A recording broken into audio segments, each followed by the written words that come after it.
Malaysia যেতে না পারা কর্মীরা আন্দোলনে কারওয়ান বাজারে সড়ক অবরোধ। খালেদা জিয়ার শারীরিক অবস্থার উন্নতি, চিকিৎসা চলছে এক ছাদের নিচে। মানিকগঞ্জে মালিকের অপরাধ, দুর্নীতির স্বর্গরাজ্য বনেছেন অঢেল বিত্ত বৈভবের মালিক।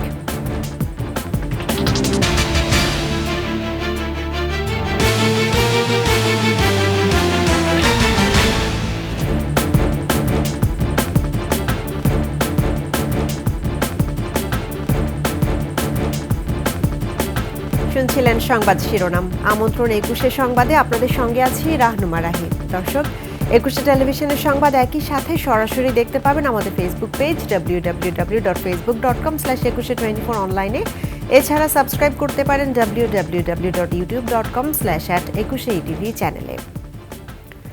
২০২৪ সালের ৩১শে মে কলিং ভিসায় মালয়েশিয়া যেতে না পারা কর্মীরা রাজধানীর কারওয়ান বাজার সড়ক অবরোধ করেছেন। আজ বুধবার সকাল ৯টায় মালয়েশিয়া যেতে না পারা কর্মীদের সমাবেশ ও অবস্থান কর্মসূচি শুরু হয়। অবস্থান কর্মসূচিতে অংশ নেওয়া কর্মীরা বলেন, তারা ৫ লাখ টাকা দিয়েও যেতে পারেননি। তারা ডক্টর ইউনূসের সাক্ষাৎ চান। তারা সবাই ঋণ করে চলছেন, পরিবার নিয়ে খুব কষ্টের মধ্যে আছেন। চলতি জানুয়ারি মাসে মালয়েশিয়া যাওয়ার ব্যবস্থা করতে হবে বলে দাবি জানান তারা।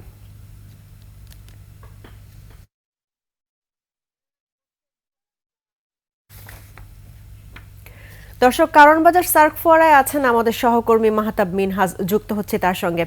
মিনহাজ, আন্দোলনকারীরা কি বলছেন আর সড়কের আশেপাশের কি অবস্থা দেখছেন আপনি?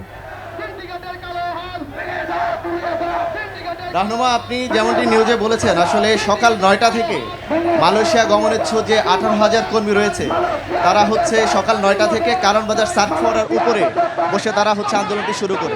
কিন্তু কিছুক্ষণ পর তারা হচ্ছে রাস্তা অবরোধ করে তারা হচ্ছে আন্দোলনটি শুরু করে। আপনি দেখতে পাচ্ছেন যে এখনও তাদের সেই আন্দোলনটি চলছে। আমরা দেখতে পেয়েছি কিছুক্ষণ আগে পুলিশ তাদের সঙ্গে কথা বলেছে।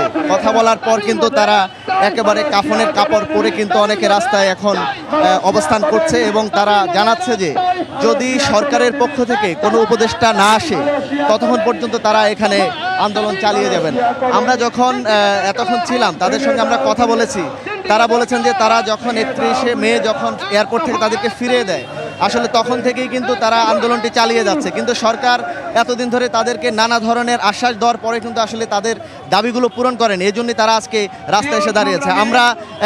আমরা একজন আন্দোলনকারীর সঙ্গে কথা বলতে চাই। আসলে আপনারা আজকে এখানে আন্দোলন করছেন, আপনারা আপনাদের দাবিগুলো একটু বলবেন।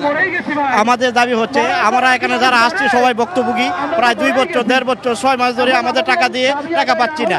তাই আমরা চাচ্ছি আমাদের টাকাগুলো ফেরত দেওয়া হবে, প্লাস আমাদেরকে মালয়েশিয়া নিতে হবে। কারণ মালয়েশিয়া না নেওয়া পর্যন্ত আমরা বিদেশ না এই টাকা পরিশোধ করতে পারবো না। তাই আমাদের ডক্টর ইউনূস স্যার এবং আসিফ নজরুল স্যারের কাছে একটাই দাবি, ওনারা আমাদেরকে একটা প্রতিশ্রুতি দিতে হবে আগামী মাসের ভিতরে আমাদেরকে মালয়েশিয়া নিতে হবে। ধন্যবাদ আপনাকে। রাহুল, আমরা আরেকজন দাবি আদায়কারীর সঙ্গে কথা বলতেছি, আন্দোলনকারীর সঙ্গে।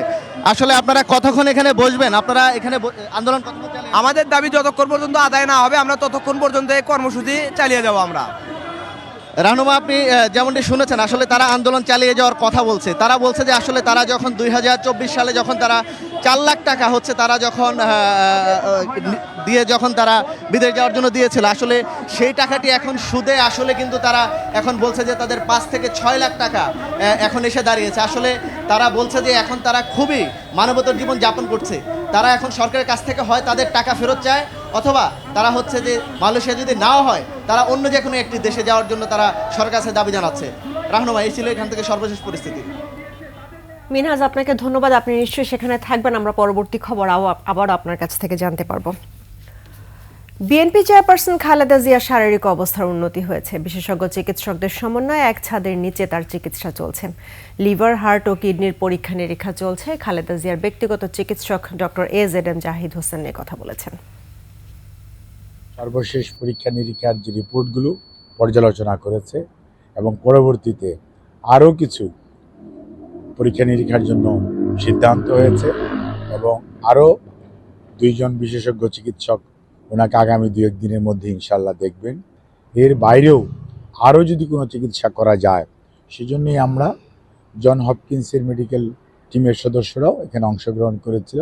এক ছাদের নিচে চিকিৎসা, যেটা বলে ওয়ান আমব্রেলা নিচে, ওয়ান স্টপ সার্ভিসের মতো।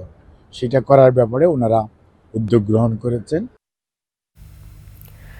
আওয়ামী লীগ সরকারের 15.5 বছরে বালুমহাল ও গণপরিবহন খাত নিয়ন্ত্রণ, সরকারি বেসরকারি জমি দখল সহ দুর্নীতি অনিয়মের অসংখ্য অভিযোগ সাবেক স্বাস্থ্যমন্ত্রী জাহিদ মালেকের বিরুদ্ধে।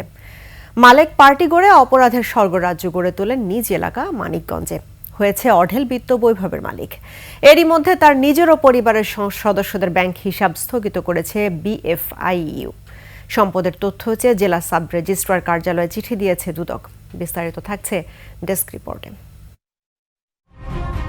করোনাকালীন সময়ে টক অব দ্য কান্ট্রিতে পরিণত হন পতিত আওয়ামী লীগ সরকারের সাবেক স্বাস্থ্যমন্ত্রী জাহিদ মালেক। তার নানা বিতর্কিত কর্মকাণ্ডের কথা অজানাই ছিল দেশবাসীর কাছে। অন্যের জমি দখল সহ নানা অপকর্মের হোতা মালেক পার্টির প্রধান জাহিদ মালেক 2008 সালে প্রথম সংসদ সদস্য হয় মানিকগঞ্জ 3 আসন থেকে। 2014 সালে স্বাস্থ্য প্রতিমন্ত্রী ও 2018 সালে একই মন্ত্রণালয়ের পূর্ণমন্ত্রীর দায়িত্ব পাওয়ার পর পুরো জেলা জুড়ে গড়ে তোলেন একক আধিপত্য। ক্ষমতার দাপটে গড়েন সম্পদের পাহাড়। সদর উপজেলার গড়পাড়া এলাকায় স্কুল করার নামে হাতিয়ে নেন 20 থেকে 25 বিঘা জমি। একই অজুহাতে দখল করেন সরকারি খাস জমিও। তবে সেই জমিতে বিদ্যালয়ের পরিবর্তে করেন বাগানবাড়ি ও গরুর খামার। আমার কাছে জমি নিছে মন্ত্রী সাহেব ওই স্কুলের কথা কইয়ে, এখন পর্যন্ত স্কুলটা হয় নাই। এখানে হয় গরুর খামার। সাবেক মন্ত্রী মহোদয়ের যে ফার্ম এরিয়া, এই এরিয়ার ভিতরে আমাদের সরকারি খাস খতিয়ানভুক্ত সম্পত্তি ইনক্লুড আছে। মানিকগঞ্জের 7-7টি বালুমহাল নিয়ন্ত্রণ করতেন ঘনিষ্ঠজনদের মাধ্যমে। 2022 সালে মানিকগঞ্জের সরকারি ঔষধ উৎপাদনকারী প্রতিষ্ঠান এসেনশিয়াল ড্রাগসের শাখা স্থাপনের সিদ্ধান্ত নেয় সরকার। প্রকল্প এলাকা মেঘশিমুল মৌজায় আগেই জমি কিনে দলিল মূল্য বৃদ্ধির মাধ্যমে সরকারি টাকা হাতিয়ে নেয়ার পরিকল্পনা করেন শেখ হাসিনার বিশেষ নজরে থাকা জাহিদ মালেক। বালি ফেলাইছে, আমরা তখন শুনলাম যে জায়গা নিছে, আমরা জানি না। আমাদের জায়গাটা যে ন্যায্য মূল্য যে পাওয়ার কথা ছিল সেটা আমরা পাইনি। জায়গাটা জোর করে মানুষের কাছ থেকে নিয়ে মাটি মুটি ফেলাইছে। মালেকের থাবা থেকে বাদ যায়নি পরিবহন খাত। শ্রমিক নেতারা জানান, গণপরিবহন থেকে বছরে 15 কোটি টাকা চাঁদা যেত তার পকেটে। এই মন্ত্রীর ছত্র ছায়ায় তাদের নেতৃত্বে প্রতিদিন এক একটা গাড়িতে থেকে 3 থেকে 400 টাকা চাঁদা উঠত। আওয়ামী লীগ সরকার থাকাকালীন অনেক চাঁদাবাদী হয়েছে স্ট্যান্ডে। স্থানীয়রা বলছেন, মানিকগঞ্জ ছাড়া রাজধানী সহ দেশের বিভিন্ন স্থানে নামে বেনামে করেছেন আরও ডজন খানেক প্রতিষ্ঠান, যার বেশিরভাগই করেছেন অন্যের জমি দখল করে। সেলিম চেয়ারম্যানের নামে এই মন্ত্রীর বহু সম্পত্তি আছে। গত বছরের 5 আগস্ট থেকেই নিরুদ্দেশ আওয়ামী লীগের এই হাই প্রোফাইল নেতা। Khurshid Alam, desk report, 21 television. নিচ্ছি সংবাদ বিরতি। যখন ফিরছি তখন অন্যান্য খবরের সঙ্গে আরও থাকবে। 1 ফেব্রুয়ারি থেকে ট্রাম্প ট্যারিফ, চীন, কানাডা, মেক্সিকোর পণ্য প্রবেশে উচ্চ শুল্ক।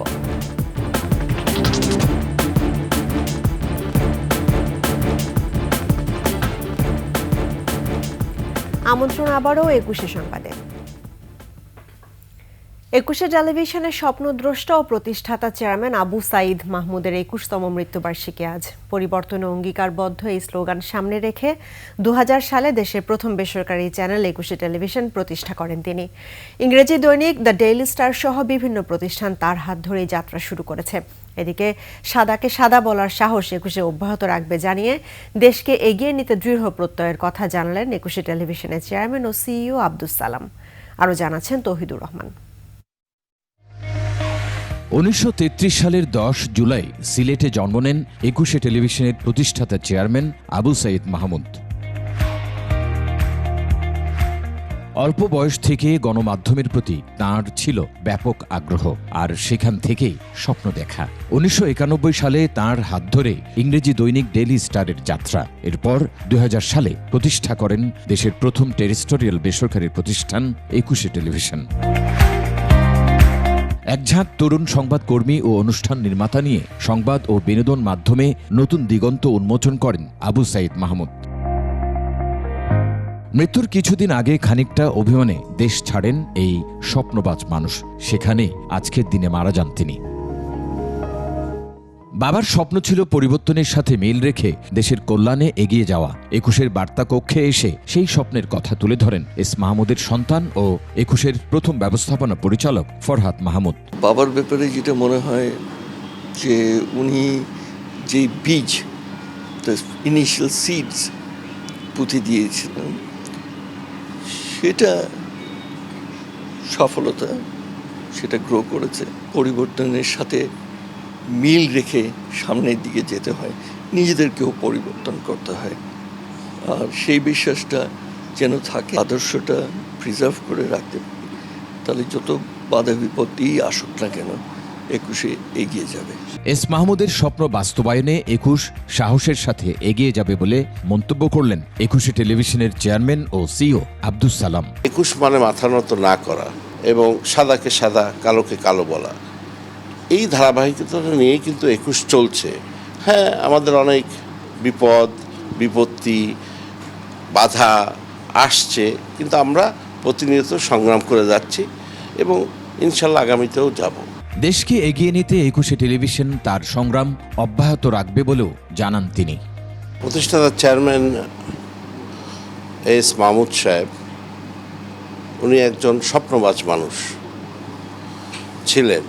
তার এই স্বপ্নটা যেন আমরা এগিয়ে নিয়ে যেতে পারি, তাহলে তার আত্মা শান্তি পাবে। নতুন বাংলাদেশ গড়তে দেশের প্রতি ভালোবাসা এবং নীতি নৈতিকতা ধরে রাখার কথাও বলেন 21-এ টেলিভিশনের চেয়ারম্যান ও সিইও আব্দুস সালাম। নীতি নৈতিকতা এবং আদর্শ এবং দেশপ্রেম, দেশকে ভালোবাসা, এগুলো সবসময় আমাদের ধারণ করতে হবে। তৌহিদুর রহমান, 21-এ টেলিভিশন, ঢাকা। আর এরই সঙ্গে শেষ করছে 21-এর সংবাদ। তবে যাবার আগে সংবাদ শিরোনামগুলো জানাবো আরও একবার। মালয়েশিয়া যেতে না পারা কর্মীরা আন্দোলনে, কারওয়ান বাজারে সড়ক অবরোধ। খালেদা জিয়ার শারীরিক অবস্থার উন্নতি, চিকিৎসা চলছে এক ছাদের নিচে। মানিকগঞ্জে মালিকের অপরাধ দুর্নীতির স্বর্গরাজ্য, বনেছেন অঢেল বিত্ত বৈভবের মালিক।